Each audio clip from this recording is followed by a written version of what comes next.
E aí, pessoal, tudo bem com vocês?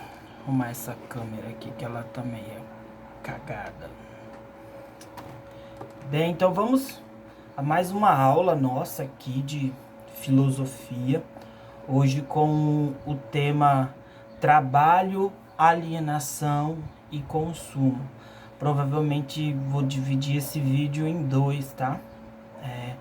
Serão duas aulas, vou colocar o consumo na próxima aula, que daí eu vou elencar com outras temáticas, principalmente com crescimento sustentável, desenvolvimento desse tipo de outras temáticas também muito importantes ligadas ao consumo.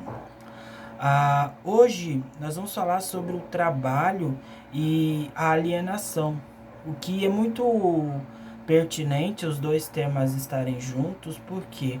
Porque eles estão muito ligados um com o outro, né? A gente acha que a questão do trabalho ela é muito CLT, que a gente vê, que a gente percebe, como se o mercado de trabalho fosse somente aquilo que nós brasileiros vivemos, não é? Mas não é só isso.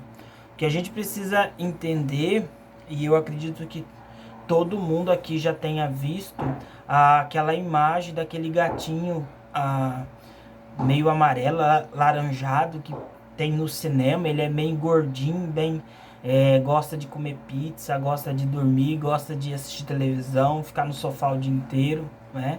Esse gatinho chamado Garfield, ele sempre fala: odeio segunda-feira, né? E esse odeio segunda-feira é um sentimento de desânimo global. A grande maioria das pessoas tem essa insatisfação em relação à segunda-feira. Por quê? Porque é o dia que realmente começa tudo novamente, né?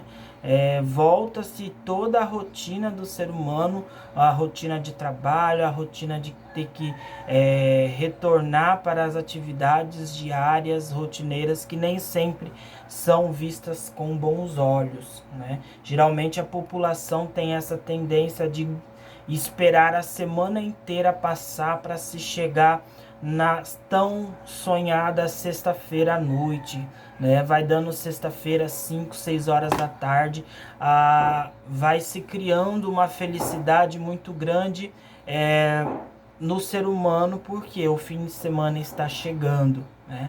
E quando vai chegando o final da tarde de domingo, vai se dando lugar àquela tristeza da segunda-feira, porque é o dia que você vai ter que acordar cedo, que você vai ter que ir para o seu trabalho.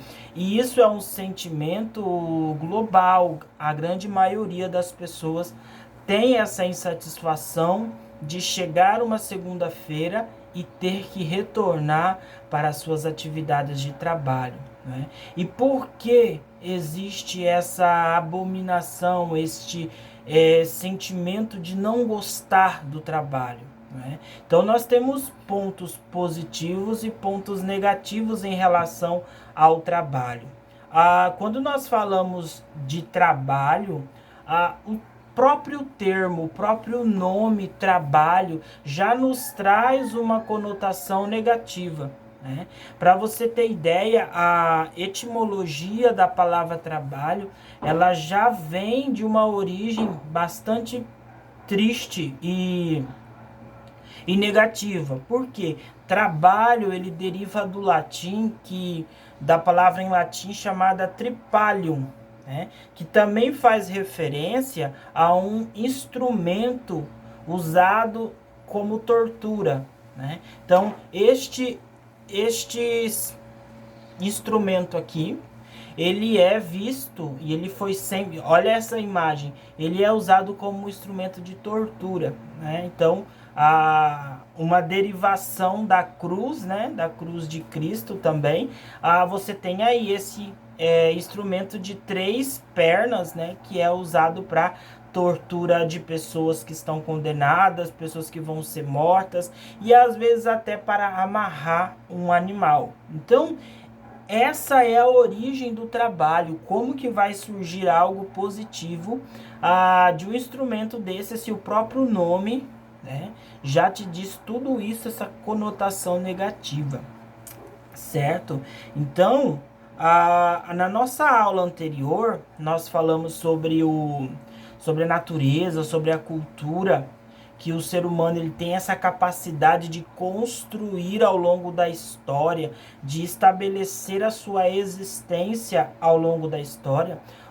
A única forma de se construir a história é através do trabalho. Então agora nós já vamos dar uma conotação positiva do trabalho, né? Porque ele não é só negativo, tem tendências positivas também, né?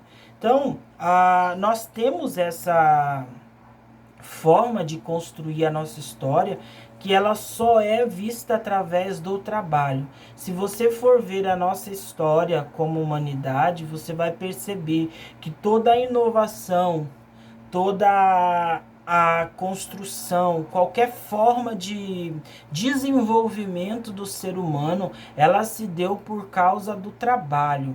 Alguém foi lá e fez, por isso nós temos esse desenvolvimento atualmente.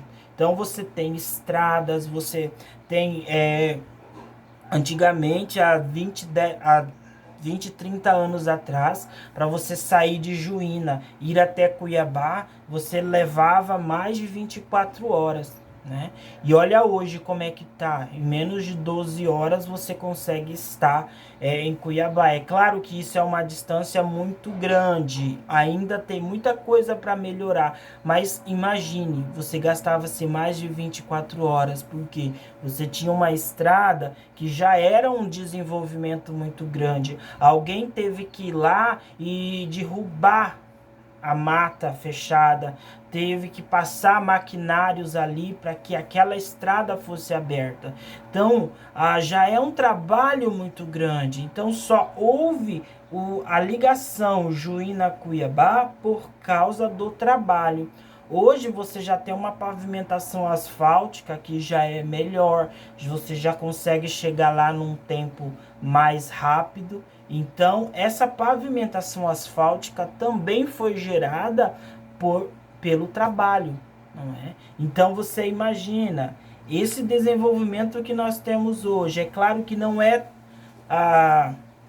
o melhor, o ideal na rotina do ser humano atualmente. Tem muita gente que precisa fazer esse trajeto sempre e demora muito. Mas e se fosse há 30 anos atrás, como que seria a história? Né? Então, todos esses desenvolvimentos, essa construção histórica do ser humano se dá mediante ao trabalho. Né? Nada disso que nós vivemos hoje, que nós temos energia elétrica, conforto, equipamentos de última geração, nada disso existiria se não existisse o trabalho. Não é? Então, nós temos condições humanizatórias do trabalho, né? Diversos autores, diversos pessoas que trabalham com o ser humano, né? Líderes, eles atribuem o fato humanizatório do ser humano ser o trabalho, né? Que é uma condição de humanização, né? Que liberta o ser humano, é uma condição libertadora, né? O trabalho tem. Então, no texto de vocês, que vai estar na plataforma, ele diz que o trabalho liberta ao viabilizar projetos e concretizar sonhos, pois a liberdade humana não é dada, mas resulta da ação humana transformadora. Então imagina se o ser humano permanecesse na caverna, permanecesse ali apenas vivendo daquilo que ele conseguia da natureza. Você teria essas condições que nós temos hoje? Você teria esse desenvolvimento econômico, social e cultural que nós temos hoje? Impossível. Então, a liberdade que hoje nós temos, que nós possuímos, ela só existe por causa da transformação que nós causamos. Então, como que se dá a história do trabalho? Será que ele sempre foi visto dessa forma que nós temos hoje? né? Que todo mundo trabalha, a mulher trabalha, o homem trabalha, o idoso trabalha, o idoso tem condição de ter uma aposentadoria. Em alguns países já não existe isso, né? Como é que está fundamentado esse tipo de, de situação do trabalho atualmente? Então você precisa entender que nas sociedades tribais, né, lá com os indígenas, ou qualquer outra sociedade que seja tribal, você tem uma divisão de trabalho mais focada na força e capacidade de cada indivíduo. Então você tem ali uma divisão, aquilo que é mais, que requer mais força, está de acordo, deixada para os homens. Aquela atividade que é mais simples, que exige menos força, é deixado para as mulheres. Então os homens são responsáveis por derrubar as árvores, por caçar, né? Por preparar o terreno para plantação, que, convenhamos, quem já foi agricultor, é muito pesado, né?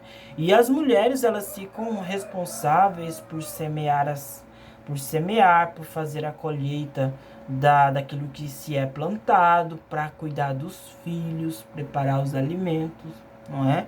E isso não é visto como desonra, tá? Não é visto como desonra. É uma divisão, é uma cooperação entre os indivíduos daquela sociedade. O ócio, daí nós já partindo para a idade mais antiga, né? Ali as primeiras civilizações antigas, como Egito, Mesopotâmia, a Babilônia, todas essas civilizações que nós conhecemos pela história, ela já tem uma divisão de trabalho um pouquinho diferente. Por quê?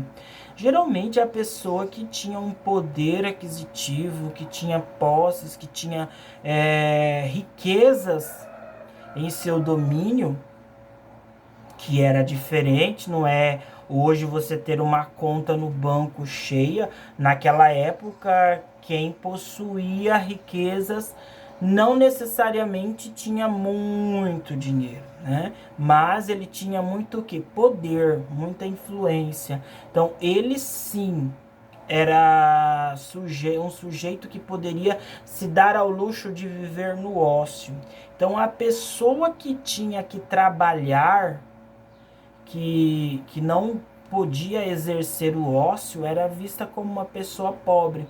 Então o trabalho não tinha um teor positivo na sociedade na Idade Antiga, porque trabalho era coisa de escravo, de camponês e de pobre, não é?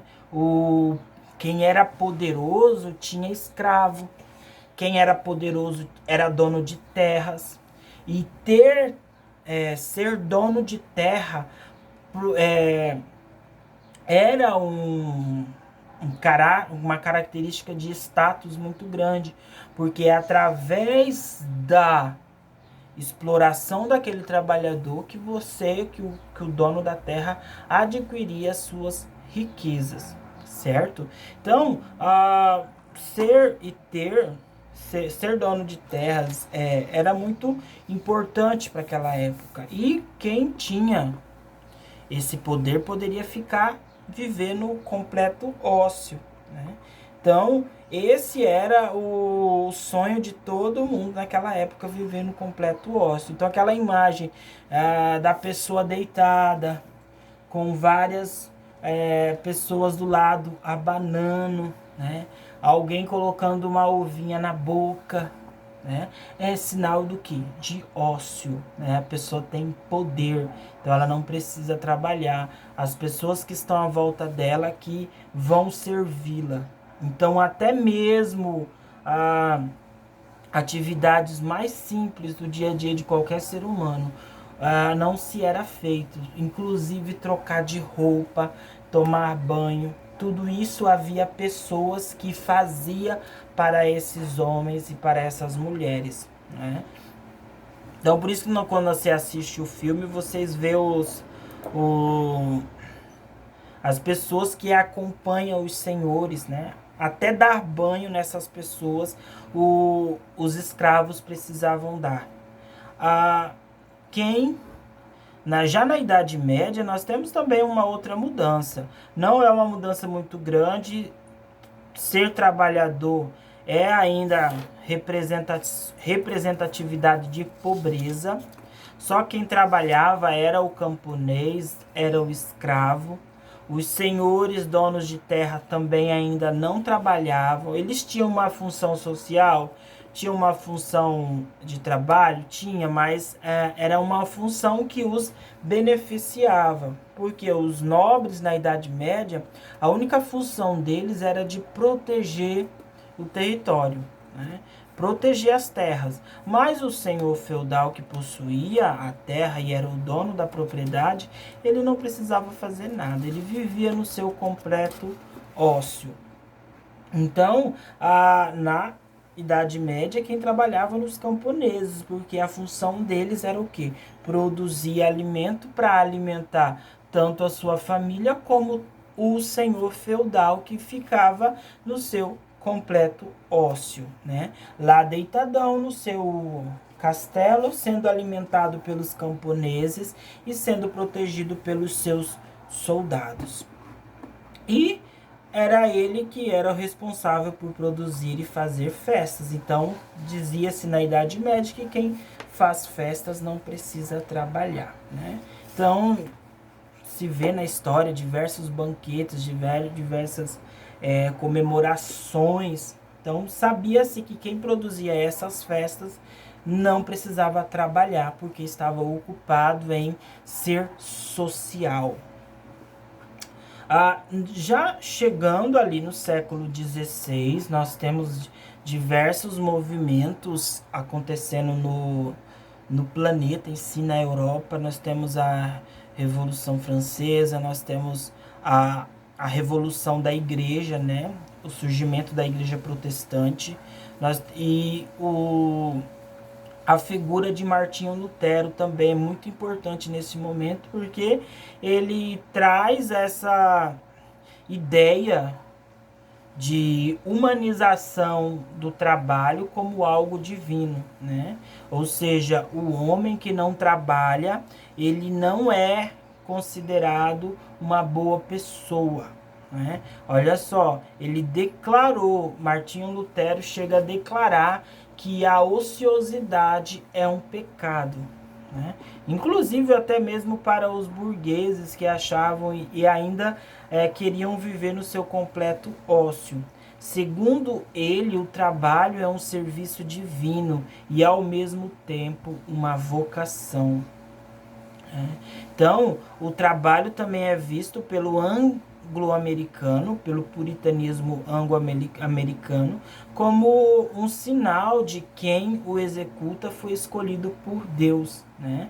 Então, essa ideia do protestantismo, ele também está muito intrínseco, ou seja, inserido dentro da Constituição americana, como vários princípios norteadores daquele país. Por isso que o capitalismo ele cresce muito grande, cresce muito nos Estados Unidos, porque existe dentro da Declaração de Independência dos Estados Unidos, da Constituição americana, esses ideais protestantistas, do protestantismo, né? Que é o quê?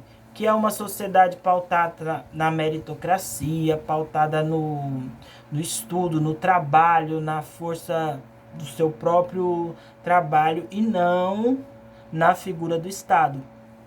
Por isso que essas ideias de que você precisa trabalhar, que você é escolhido por Deus para o trabalho, né? Então, uma ideia dentro de uma figura religiosa, dentro de uma sociedade, que faz com que o povo seja trabalhador.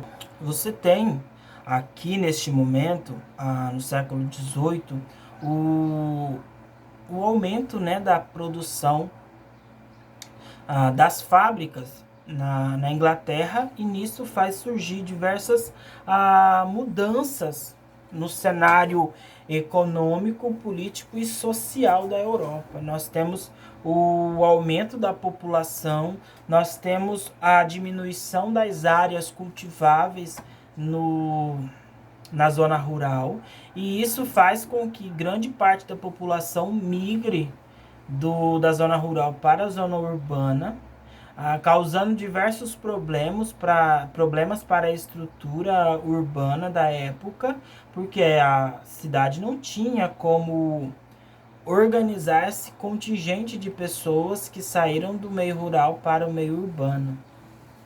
E essas pessoas, elas principalmente iam para a cidade para trabalhar nas fábricas.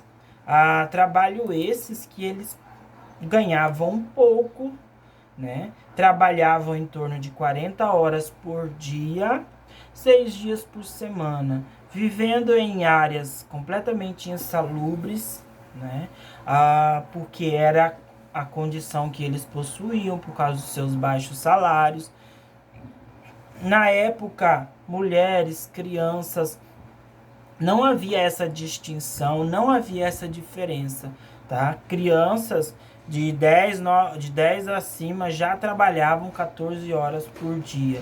Mulheres grávidas trabalhavam até terem os seus filhos, depois não havia uma licença maternidade, a mulher voltava a trabalhar normalmente, né? Não havia direitos trabalhistas. Foi aí que várias outras mudanças foram acontecendo. No século XX, o cidadão chamado Henry Ford, ele consegue trazer mudanças para a fábrica, né?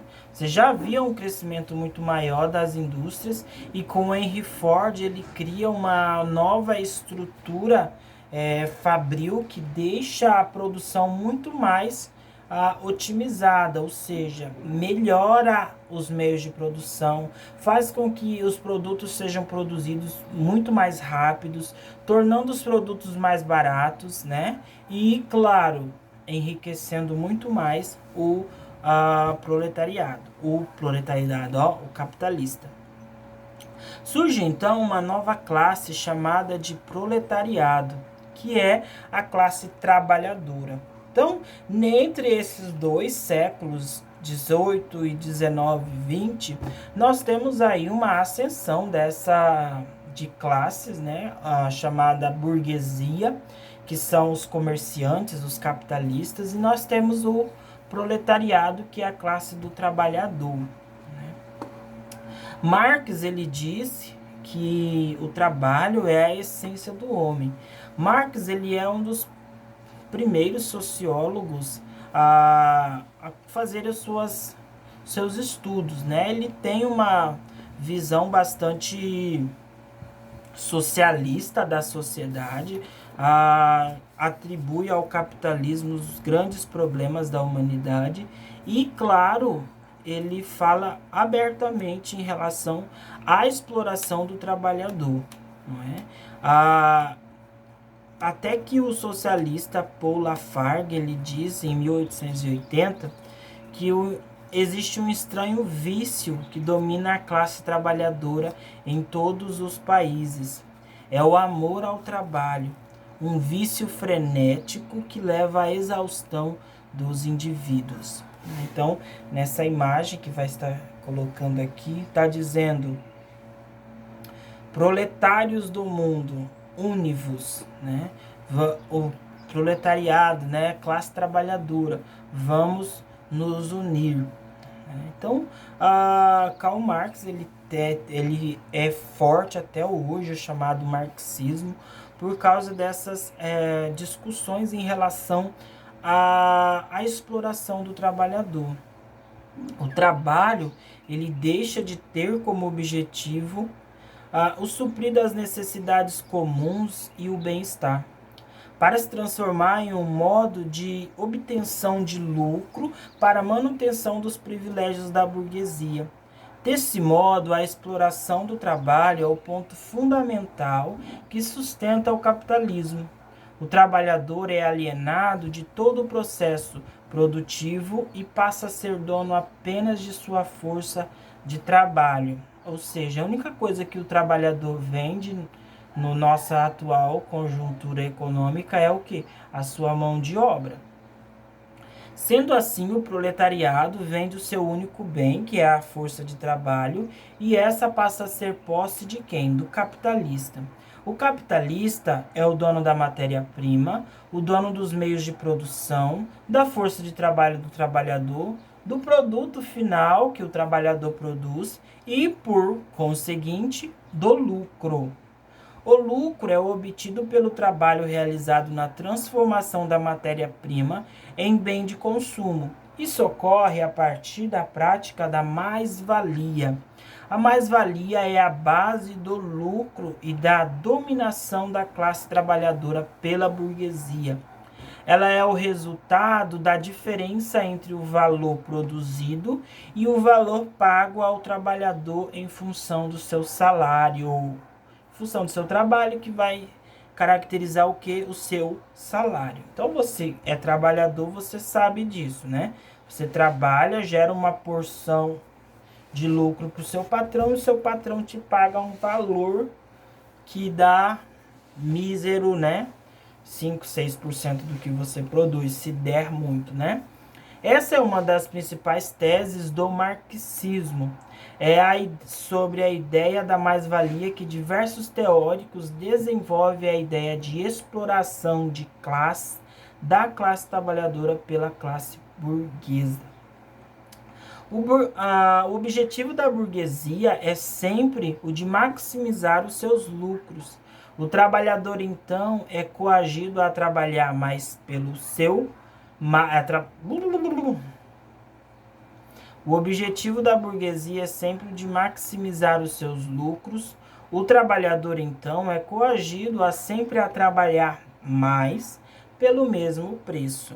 E quem precifica, ou seja, quem diz quanto você vai ganhar por isso, não é você, é o seu empregador. Se você não aceitar, tem um monte de gente querendo, certo? O trabalho alienado faz com que o indivíduo não tenha uma real noção do seu valor. Isso, aliado à necessidade de ocupar um posto de trabalho, faz com que esse indivíduo tenha de se sujeitar às regras impostas pelo seu empregador. Do contrário, há um grupo de desempregados que desejam ocupar esses postos de trabalho. Marx chama a atenção para a função do desemprego como forma de manutenção de baixos salários e das péssimas condições de trabalho.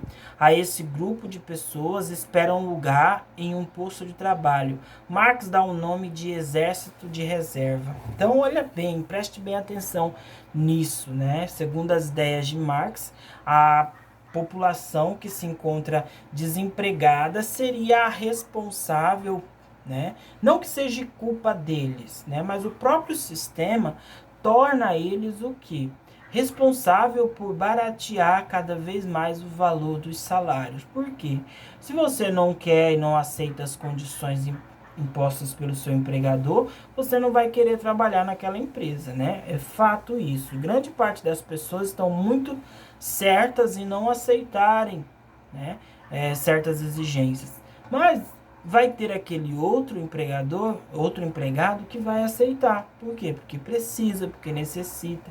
Então, a própria condição da sociedade em cima da população desempregada torna essa pessoa o quê? Marginalizada. Por quê? Porque ela não tem um status social de empregado.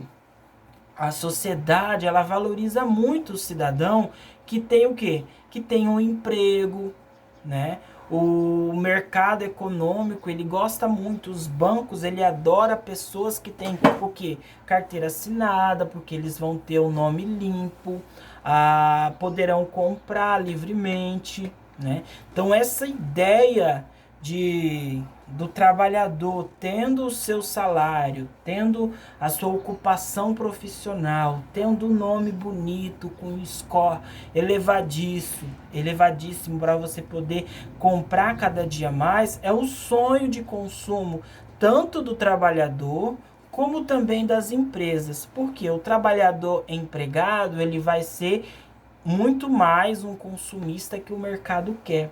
Então, a ideia de estar desempregado não é boa nem para o trabalhador e nem para o mercado capitalista. Então, existe até uma marginalização da população que é o quê? Que não tem uma ocupação profissional remunerada. E eu percebo também que isso está também atrelado a pessoa que não tem carteira assinada, mas que é autônoma, que tem o seu salário, que consegue até conquistar um patamar salarial muito bom, mesmo sendo autônomo. Você percebe que essas pessoas têm uma dificuldade muito grande para obter crédito, para conseguir empréstimo no mercado, para conseguir conta bancária, para conseguir abrir a firma. Existe uma burocracia gigantesca em cima da pequena empresa. Por quê? Porque eles não querem, o sistema não quer que as pessoas saiam lá do pequeno e torne-se, né, uma empresa, né, gigantesca, uma empresa, um comércio. Por quê? Porque é melhor que a população seja o quê? Trabalhadora, né, empregada ali, produzindo e ganhando o seu salário. Então isso deixou de ser apenas uma atividade, uma função libertadora do ser humano para se tornar o que? Uma mercadoria, né? Aí que nós temos a ideia principal de Marx falando que o trabalho hoje tornou-se o que? Uma mercadoria, né? Porque através da venda da mão de obra que o ser humano ele é o que? Ele é explorado e o comércio obtém o seu lucro. O indivíduo torna... A partir do momento em que o trabalhador ou trabalhadora toma consciência de sua condição de exploração e exige melhores condições de trabalho, pode facilmente ser substituído por um membro desse exército de reserva. Esse indivíduo desumanizado é compreendido como uma peça defeituosa de uma máquina na linha de montagem que necessita de reparo ou substituição. O trabalhador só se sente à vontade em seu tempo de folga, enquanto no trabalho se sente contrafeito. Seu trabalho não é voluntário, porém é imposto. É trabalho forçado, né? Então é o que Marx diz em relação ao trabalhador na atual conjuntura econômica. O indivíduo torna-se um análogo às máquinas.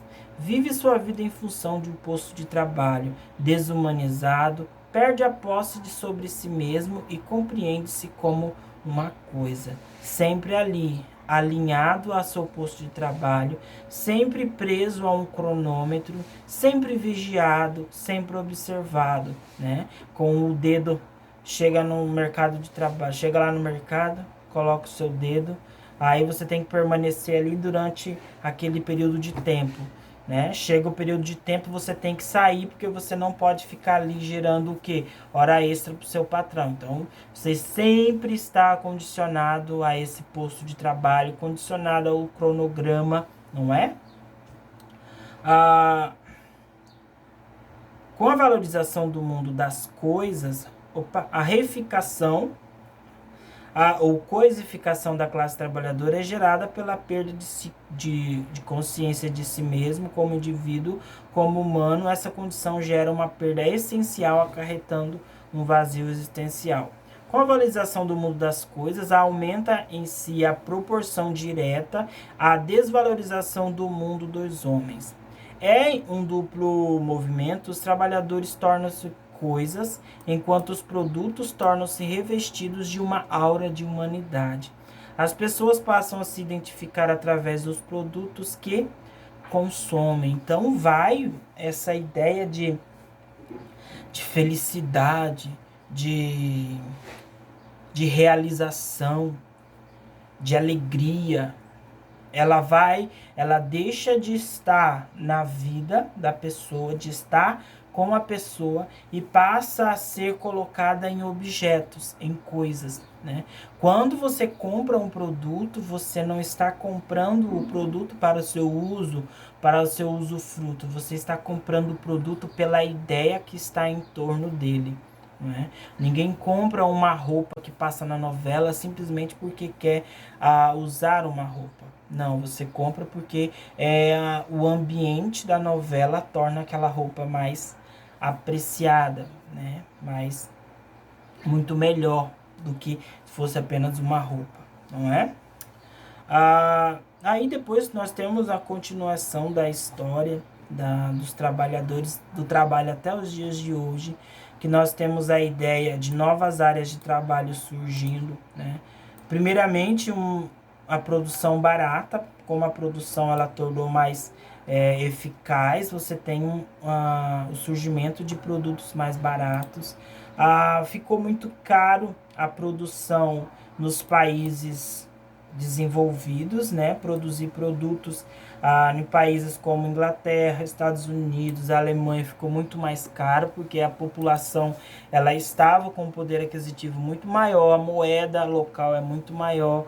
Então você precisa criar mecanismos para se produzir mais e muito mais baratos. Então, o que essas empresas fizeram?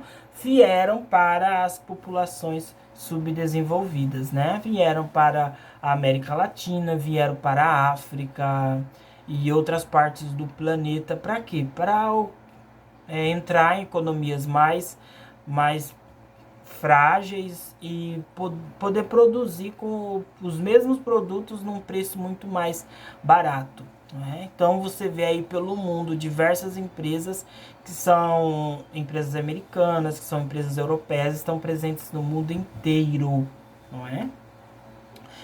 Exemplos, né? Tem várias marcas aí que todo mundo gosta de consumir, né? Bebidas, roupas, né? Tudo isso aí. Então, tudo isso se tornou mais barato e a mão de obra cada vez mais barata, a exploração infantil, a exploração do ser humano muito maior.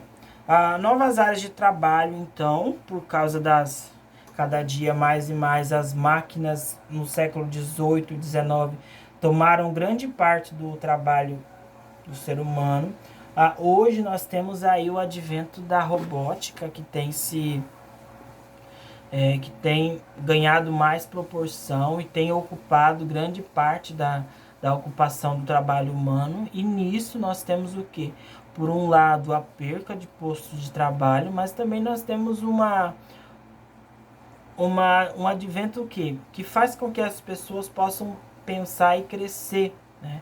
Possam se desenvolver como pessoas e buscar outras formas de trabalho, né? Que é o caso de várias profissões que estão surgindo, né, ao longo do tempo. Nós temos profissões agora mais voltadas para a tecnologia. Então, se antes você era o responsável por fazer hoje o que o robô faz, né? Então, hoje você precisa ser aquele que programa o computador para você não perder o seu posto de trabalho. As coisas estão mudando, as coisas estão evoluindo, né? Provavelmente nós estamos caminhando para um período em que a vocação, o potencial do ser humano possa ser instigado e a gente não precisa trabalhar por obrigação, trabalhar porque precisa, mas porque nós queremos, porque nós gostamos. Então isso tudo essa última fala é meio utópica, né? Mas estamos caminhando para isso, né? O mercado, a era globalizada está caminhando nisso. Termos trabalhos para os robôs, para a tecnologia e o ser humano focar em outras atividades. Ai, que lindo. Então, pessoal, é só isso. Próxima aula a gente fala mais sobre o consumo, sobre consumo alienado. Vocês vão perceber o tanto de coisa que você compra achando que tá bombando com o seu dinheiro, mas na verdade você está sendo manipulado, tá bom? Beijo, obrigado, tchau.